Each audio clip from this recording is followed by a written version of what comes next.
When you don't let them come back, you do something a narcissist never expects. You reject the role they carefully scripted for you. And to them, that's not just rejection, it's collapse. Because here's what you need to understand. To a narcissist, you're not a person. You're a source of supply. A mirror that reflects back the grandiose image they want to see.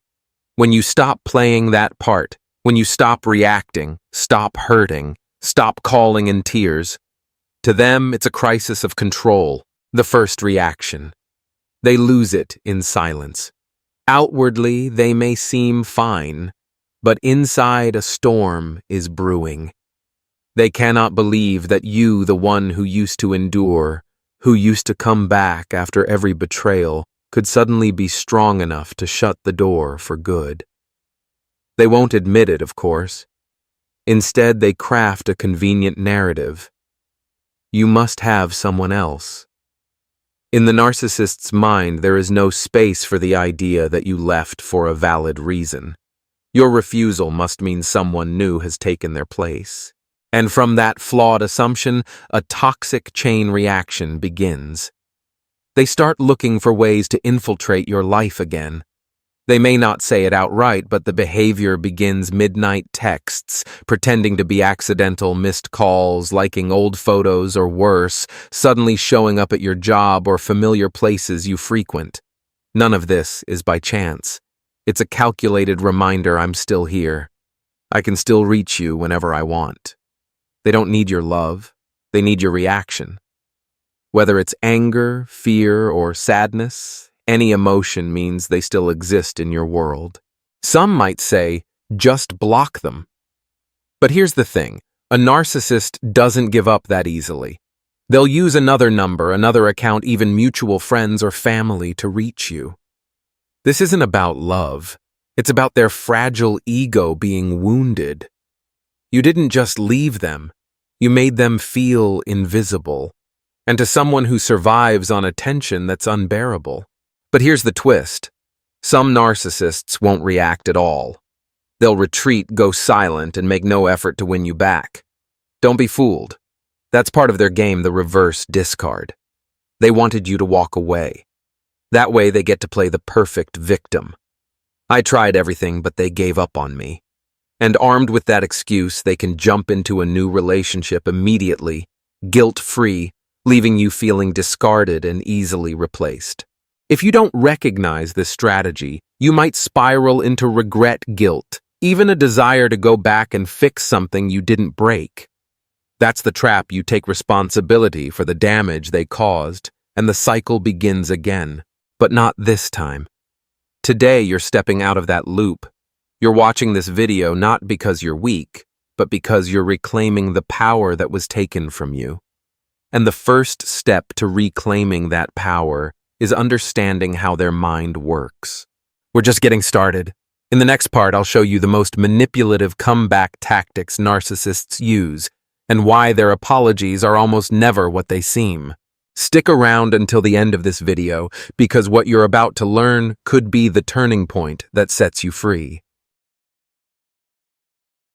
After you've said no, after you've ignored every message, dodged the accidental texts, and refused to fall for the just checking on you, the narcissist shifts to the next phase, hoovering. This is their classic emotional vacuum tactic designed to suck you right back in with one goal only: control. And believe me, if you were once a steady source of supply, they won't let go easily. But here's the danger. They're not coming back out of genuine remorse. They come back with every sweet word you ever wished they'd say. They'll claim they've seen the light, that no one compares to you, that you're irreplaceable. They'll beg. They might cry. They'll bring up the best memories. They'll even fake change. But you must stay grounded. This is not repentance, it's a negotiation for power. Psychologists call this phase re-idealization, the narcissist's attempt to recreate the ideal love-bombing stage to make you question your decision to leave. They want to flood your memory with the good times and make you forget the gaslighting, the lies, the silence, the emotional destruction. Make no mistake, their goal is not to rebuild a healthy relationship. Their goal is to restore the dynamic where they're in control. If you give in, if you let them back in, the mask will soon fall. The nightmare resumes, only this time it's sharper. Because now they know you're capable of forgiving them. And that knowledge becomes their weapon used to break you down again even faster. Even if you resist the hoovering, they'll try new tactics. Some will switch to the let's just be friends angle, calm, respectful, mature. They don't need you to fall in love again right away. They just need a small door to crack open. Once it does, they'll slowly slide back in. For those with children involved, this phase becomes even more complicated. The narcissist may use the kids as a tool to maintain contact, to induce guilt, or to create the illusion of co-parenting for the child's benefit. But remember, someone who truly cares about their child doesn't weaponize them to manipulate another parent. If you're feeling conflicted, unsure, or emotionally swayed by their sudden kindness, that's normal. You're a human being with empathy. You once loved them sincerely, but that's exactly why you must be stronger now. The truth is, narcissists don't return because they regret losing you. They return because they're losing control. They don't see your value as a person.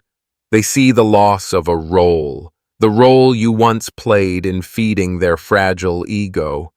Your silence, your strength, your refusal, it dismantles their illusion, and that threatens them more than anything. They will trade truth for illusion, but you no longer need illusions. You're learning to live with reality no matter how uncomfortable, because freedom always begins with truth. And if you've stayed firm in your decision not to go back, you're not just strong. You're rewriting the story. You're proving that healing is possible, that escape is real, and that no one, no matter how manipulative, has the right to define your worth. So what happens when every tactic fails? When you don't answer the messages, don't fall for the apologies, don't flinch at the tears, and even stop getting angry. For most people, that would be a clear sign to let go and move on.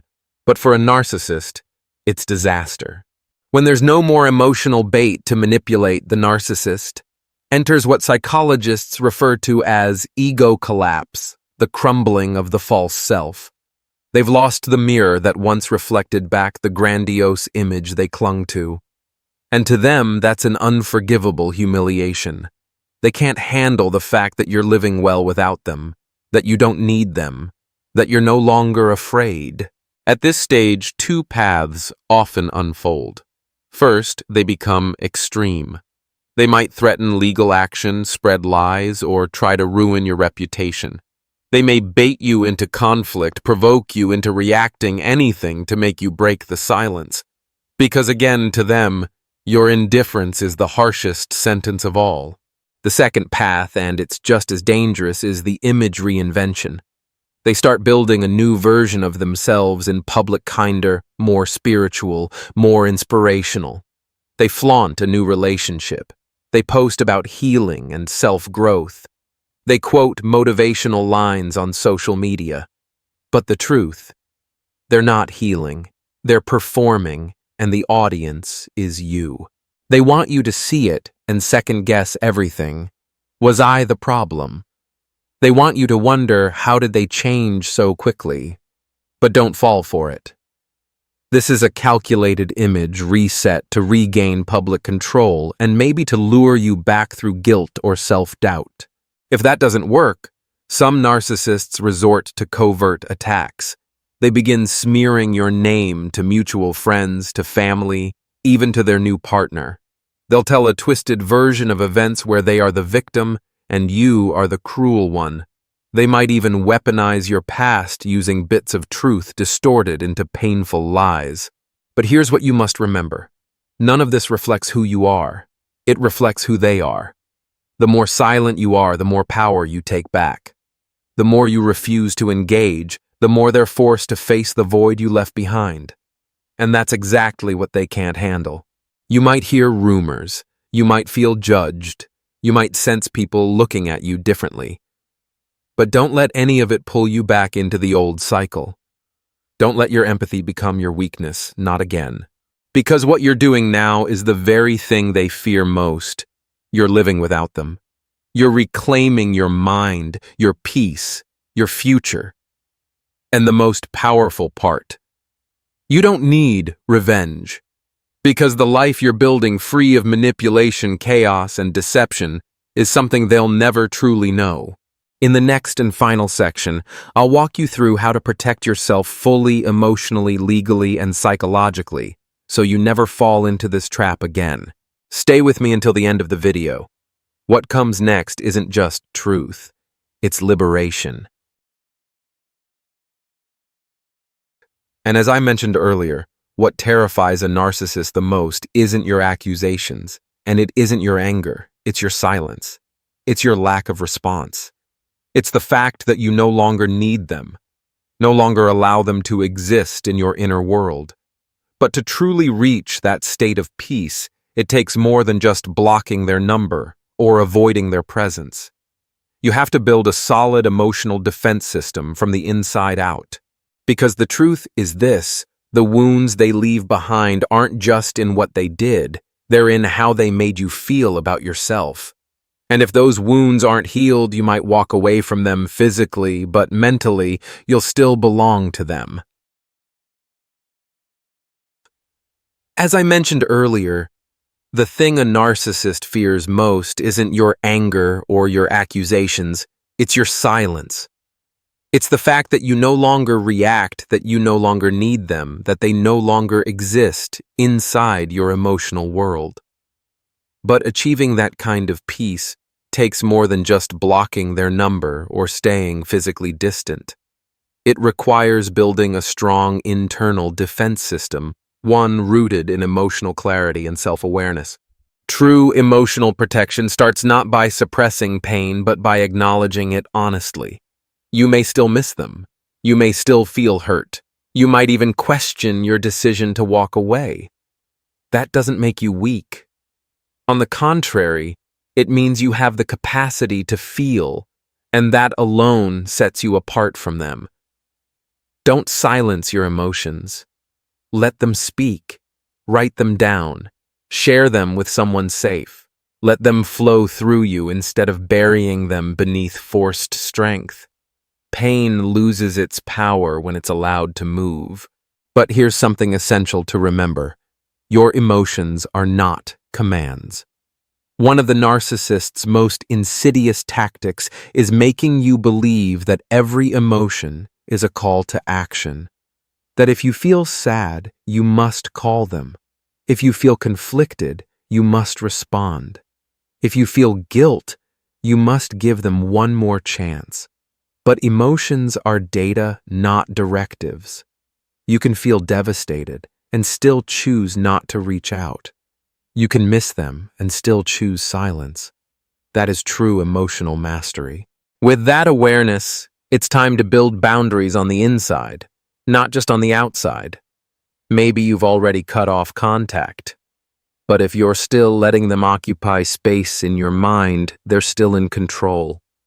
Every time you let them replay in your head the good moments, the manipulation, the what-ifs, you're giving them real estate in your inner world they no longer deserve. Set intentional limits on how much time you allow your thoughts to linger on them. Give yourself 5 minutes if you must, but then close the door.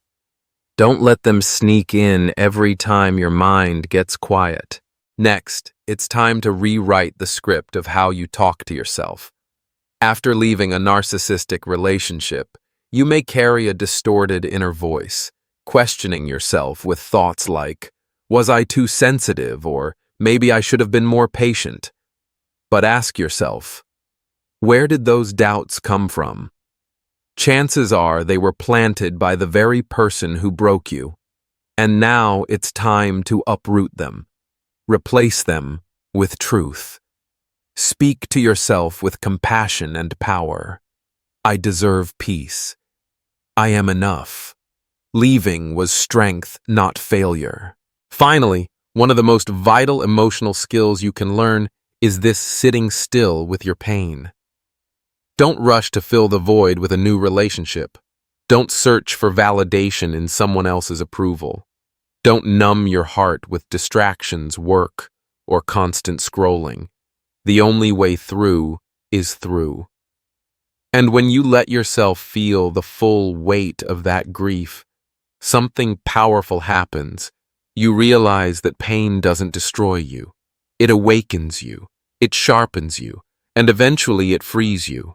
When you begin protecting your emotions in this way, you'll notice everything else starts to shift. You stop responding on autopilot. You stop being pulled into familiar traps. You begin choosing with intention, not from fear, not from guilt, but from clarity.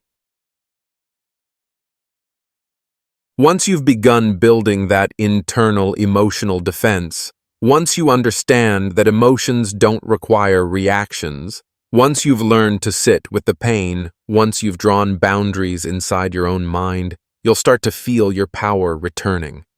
But emotional protection alone is not enough. Because with a narcissist, once they realize they can no longer control your heart, they often shift their focus to your assets, your children, your reputation, or anything they believe can still hurt you.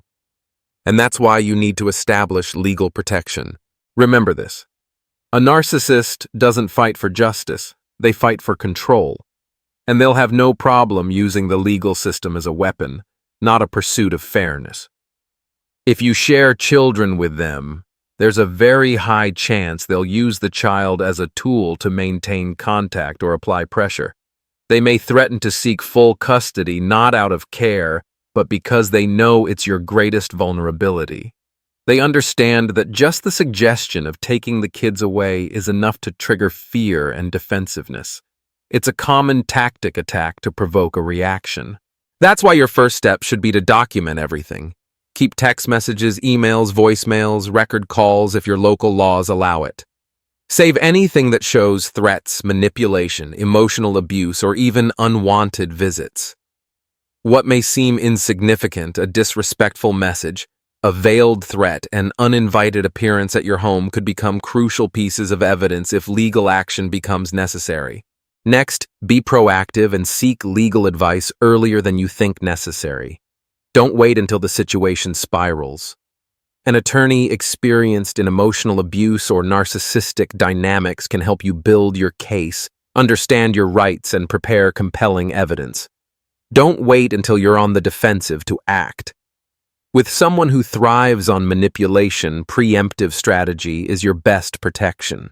If children are involved, start documenting parenting efforts, who attends doctor appointments, who handles daily care, who creates a stable, nurturing environment. These facts matter in court.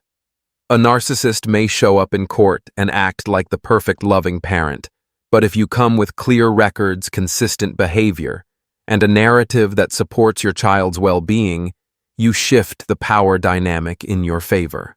Also, take practical steps to protect your physical and digital life. Change your passwords. Limit location sharing. Be mindful of what you post on social media. If necessary, alert your workplace. And if you feel threatened, even subtly, don't hesitate to request a restraining order. Many people hesitate, thinking, it's not serious enough yet. But with narcissists, ignoring early signs often leads to far greater damage later. One more critical piece: don't go through this alone. Build your support system. Trusted friends, family, therapists, legal advocates. When people around you know the truth, understand the risks, and stand by you, the narcissist's power shrinks. You stop being an isolated target. You become supported, prepared, and protected. And finally, never forget the law exists to protect the truth. It's not something reserved for extreme cases. It's your right and your responsibility to use it when necessary. Protecting yourself legally isn't just about reacting to a threat. It's about defending your future, your freedom, and the people who rely on you from a toxic cycle that could repeat itself if left unchecked. Once you've secured your legal protection, once the narcissist has no more emotional access to you, no more physical routes to reach you, no more legal leverage to weaponize against you, you might feel like you're finally safe. And you are on the surface. But there's still one path they can exploit. And often it's the one we ignore the most. The unhealed part of your heart that's tempted to escape pain through someone new. Because if you rush into another relationship without addressing what's broken inside you, may have escaped them, but you haven't escaped the pattern. Here's a truth that may be hard to hear, but it's crucial. The loneliness after leaving a toxic relationship can feel even more intense than when you were inside it. It's in that silence in the void that you may start to feel empty, lost, even desperate to fill the space. That's when the thoughts creep in. I just need someone better. I need to prove I'm lovable, or simply I don't want to be alone. But be honest with yourself. Are you seeking someone new, or are you trying to run from something old? Healing cannot be rushed. You cannot replace pain with affection and call it recovery. True healing is a journey back to yourself. It's the willingness to sit with the unnamed wounds, to face the invisible bruises left behind by someone who trained you to doubt your worth. If you skip this stage, even the kindest, most well-intentioned partner won't be able to save you from reliving the same emotional cycle, overgiving, fearing abandonment, losing your voice until you wake up one day wondering how you lost yourself again. Right now, the most important relationship you need to rebuild is the one with yourself. This is your chance to love yourself not just with self-care routines, but with radical truth and presence. Ask the questions you avoided during the relationship. Why did I stay so long in something that hurt me? What is my value when no one is there to affirm it? Am I more afraid of being alone than being hurt again? Am I craving love or running from grief? These questions aren't easy to answer, but they are the foundation of real freedom. A healthy relationship isn't a place you go to be rescued. It's a space where two whole, self-aware people come together to build something stronger. If you're not whole yet, if your self-worth is still tied to someone else's attention, then even a healthy partner will eventually feel like pressure, not peace. Let's be honest, the narcissist wasn't the only problem. They were the storm, but you stayed in the rain. And while that's not your fault, it is your responsibility now to understand why. Because if you don't, you'll end up choosing a different person with the same emotional blueprint. New face, new words, same pain. And when that pain resurfaces, you'll look in the mirror or text a friend or call a therapist and ask, why is this happening again? But the answer isn't about luck. It's not because all people are the same. It's because you didn't stop long enough to turn inward, heal deeply, and update your emotional operating system. So if you've just left a narcissist, please don't rush into love.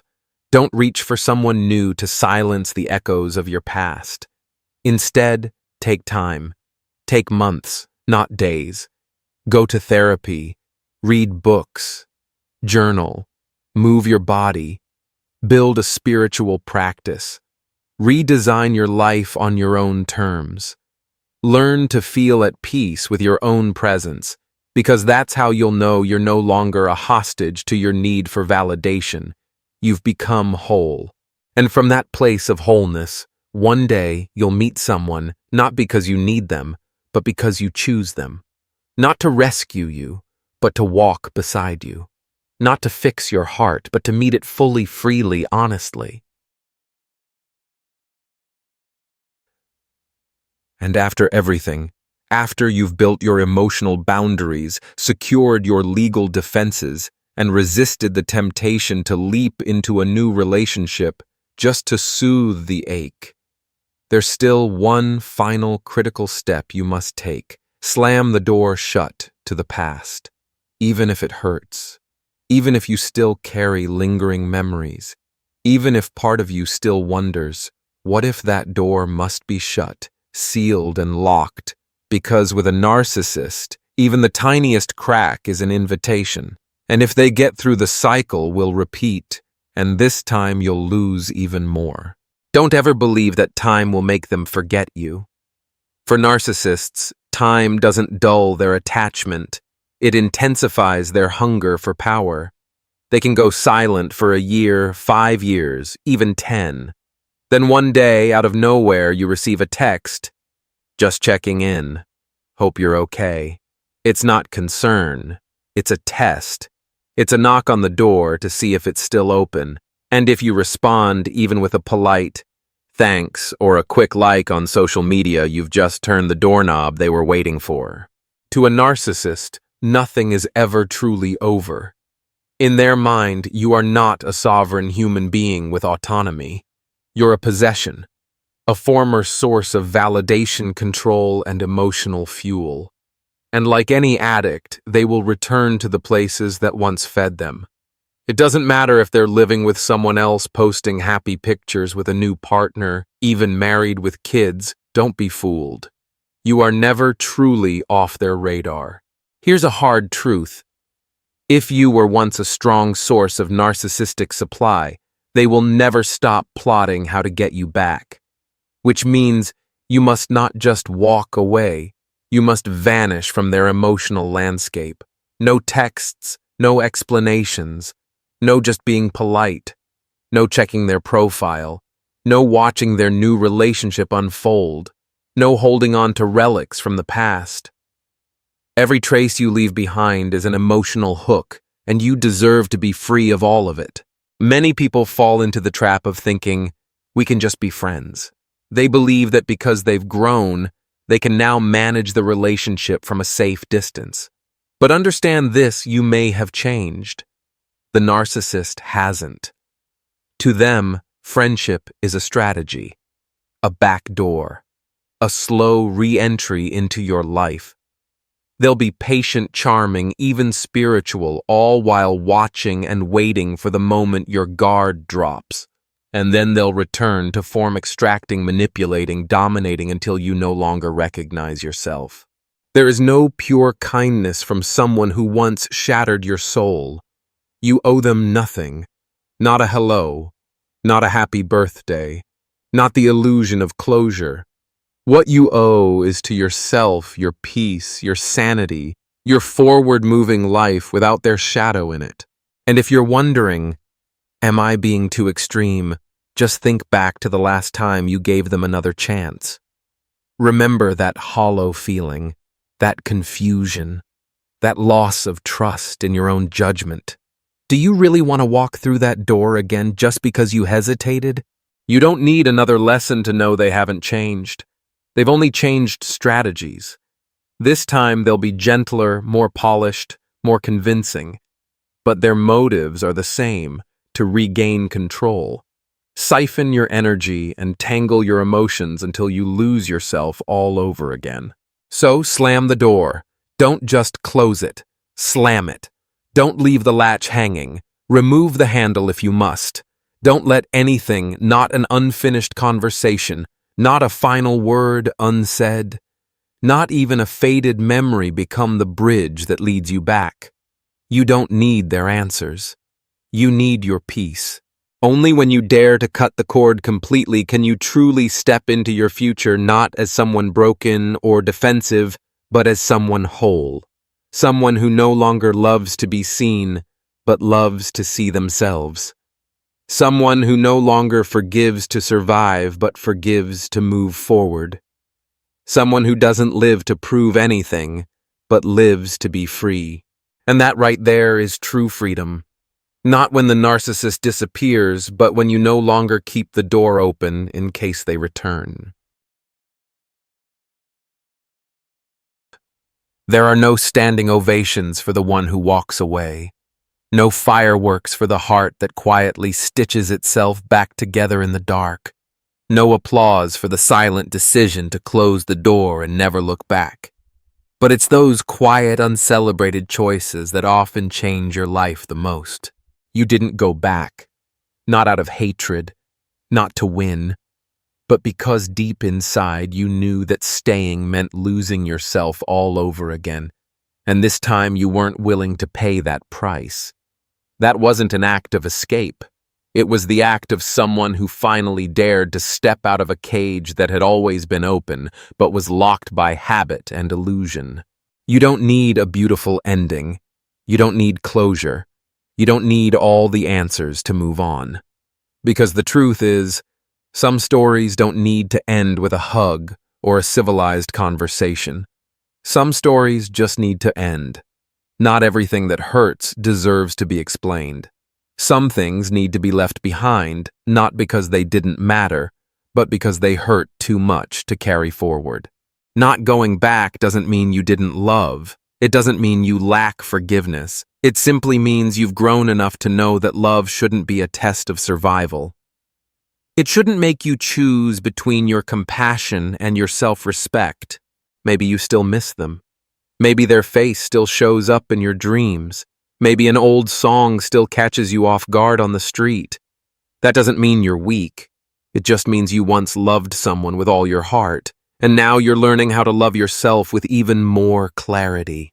And strangely, when you walk away from what hurts, when you say no to what once stirred your heart, but never truly nurtured you, you start to rediscover parts of yourself that had been asleep for far too long. The quiet desires, the hobbies, the little joys that asked for nothing but your presence, the dreams you gave up because someone called them silly.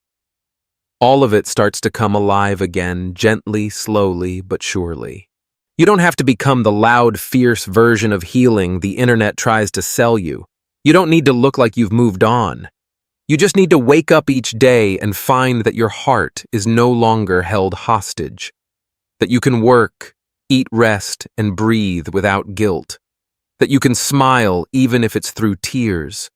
That is healing. That is power. And then one day you'll find you no longer need topics like what happens when you don't take a narcissist back. Not because the past didn't matter, but because you've walked so far that even the pain can't keep up with you. Not because you forgot, but because you transcended.